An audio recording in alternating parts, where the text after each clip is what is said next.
मैं हूं आपके साथ आयुषी सिंह। आए रुक करते हैं खबरों का।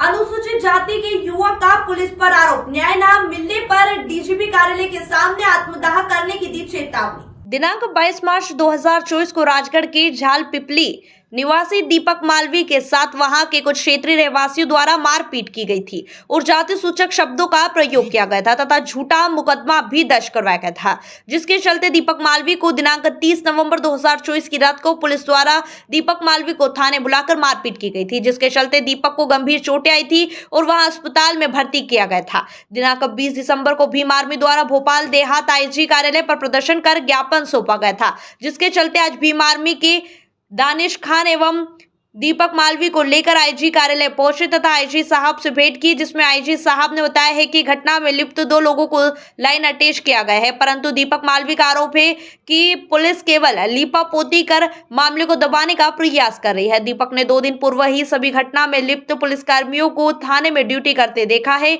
युवक ने बताया कि अगर 10 दिन में घटना में लिप्त पुलिस वालों के खिलाफ मुकदमा कायम नहीं किया गया तो डीजीपी कार्यालय के सामने आत्मदाह करेगा।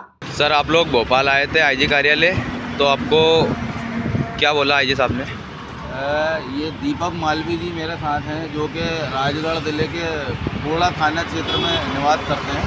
कुछ समय पहले इनका किसी बंजारा समुदाय के लोगों से विवाद हुआ था, जिसका रिपोर्ट इन्होंने थाने में की थी और उसके संबंध में इनके साथ मारपीट हुई थी। तो जब ये 30 तारीख को 30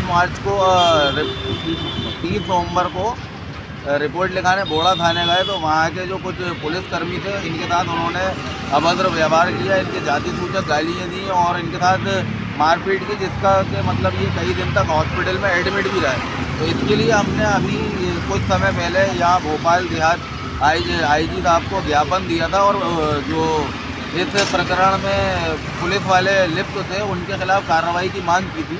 तो आज हम लोग, क्योंकि कोई कार्रवाई नहीं हुई थी, तो आज हम आईजी कार्यालय में मिलने आए थे, मगर हमें कोई संतुष्टि भरा जवाब यहाँ से प्राप्त नहीं हुआ है।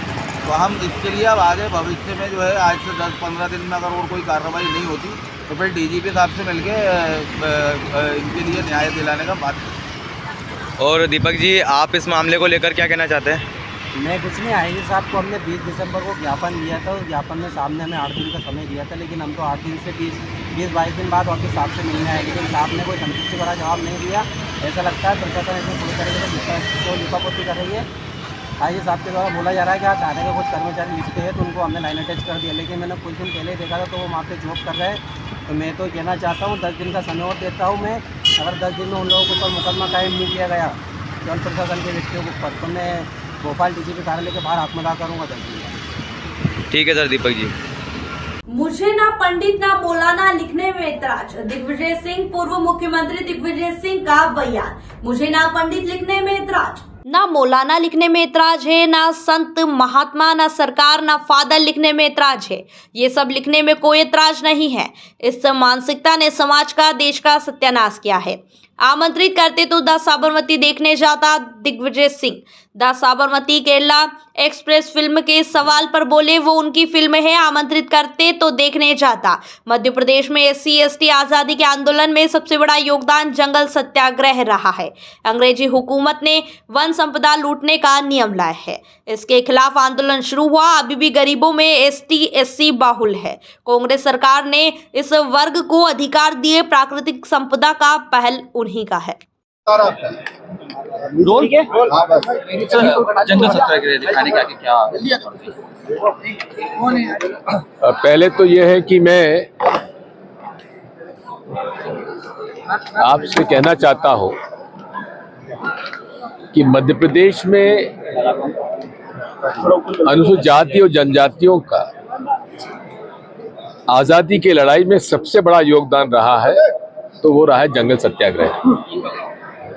और जंगल सत्याग्रह क्यों हुआ?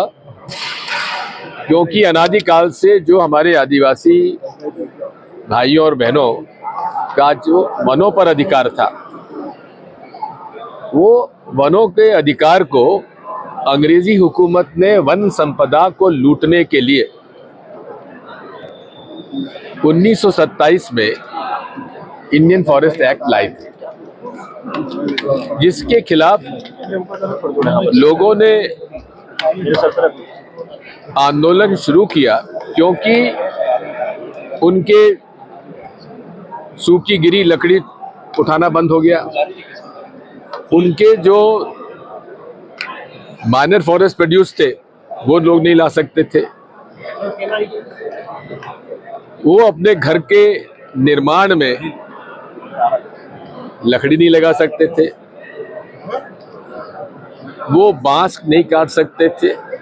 तो इस तरह से पूरे तरीके से ब्रिटिश हुकूमत ने उस पर जो जंगलों पे कब्जा कर लिया था और इनकी रोजी रोटी समाप्त कर दी थी, ये उसी से उद्दुलित हुआ। और झारखंड से लेकर और मध्य प्रदेश तक जितने भी, छत्तीसगढ़ इसमें शामिल है, उड़ीसा शामिल है, सब जगह जंगल आज सत्याग्रह हुआ। और जंगल सत्याग्रह के अंतर्गत ये महात्मा गांधी भी इसमें शामिल हुए। इस तरह से बैतूल उसका प्रमुख केंद्र रहा और उस पर हमारे कुछ आदिवासी भाइयों ने और हमारे पानसिंह जी ने भी उसमें मदद की है। इन लोगों ने मिलकर ये जंगल सत्याग्रह की फिल्म बनाई और उसी लिए आप सब लोगों को यहाँ आमंत्रित किया गया है। वर्तमान दौर में कैसी स्थिति देख रहे हैं? टैक्स फ्री करने की मांग कर रहे हैं। मैं तो शुरू में कर चुका हूँ। सर बीजेपी के नेता और वर्तमान दौर में कैसी स्थिति देख रहे हैं? आप फिल्म तो बनाई है, लेकिन आदिवासियों की वर्तमान मध्य प्रदेश में कैसी स्थिति देख रहे हैं? बात यह है, आजाद भारत में अनुसूचित जाति जनजाति को आरक्षण जो मिला है और जो उनके लिए विशेष नीति और कार्यक्रम बनाए गए, उससे काफी फर्क तो पड़ा है।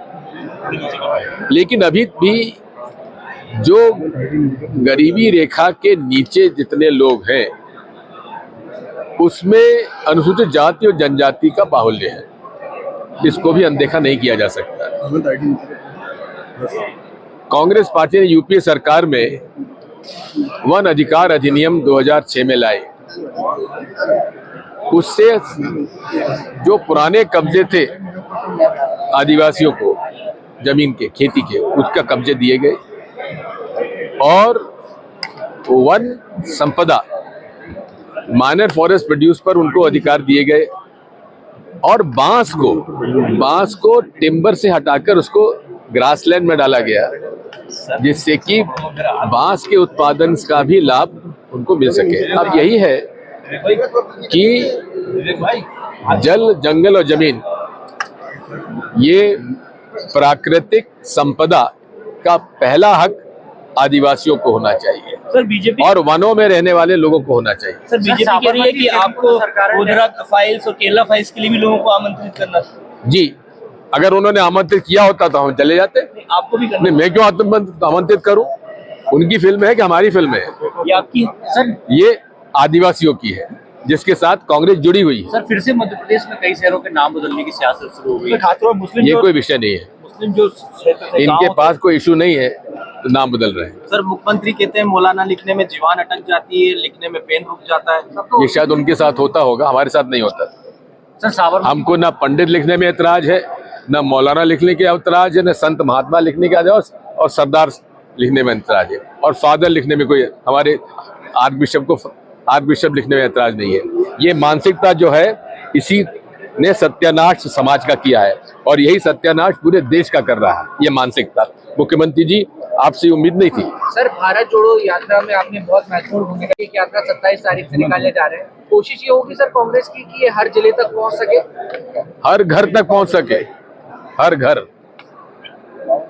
क्योंकि भारतीय संविधान आज खतरे में है, लोकतंत्र खतरे में है।